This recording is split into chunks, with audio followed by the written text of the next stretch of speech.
Final Diary တွေပေါ်မှာ permission သတ်မှတ်ရခြင်းကိုပြပြသွားမှာဖြစ်ပါတယ်။ Final Diary တွေပေါ်မှာကျွန်တော်တို့ permission သတ်မှတ်တဲ့အခါပေါ့ file တစ်ခုပေါ့ file တစ်ခုကိုကျွန်တော်တို့က hamburger လေးနဲ့မြင်လိုက်မယ်ပေါ့နော်။အဲ့တော့ဒီ hamburger ကိုစားခွင့်ရှိတဲ့လူ3ယောက်ရှိတယ်။ user ရယ် group ရယ် other ရယ်။အဲ့တော့ user ကမည်သူဖြစ်နေပါစေပေါ့။အဲ့ဒီ user က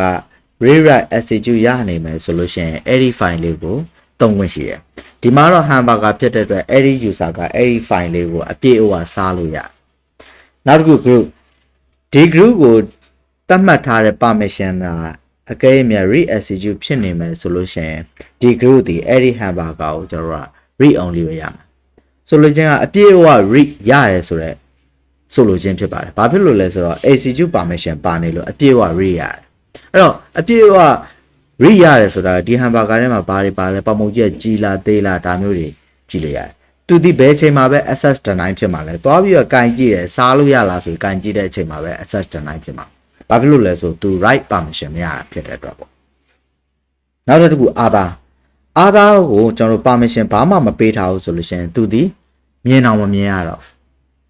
read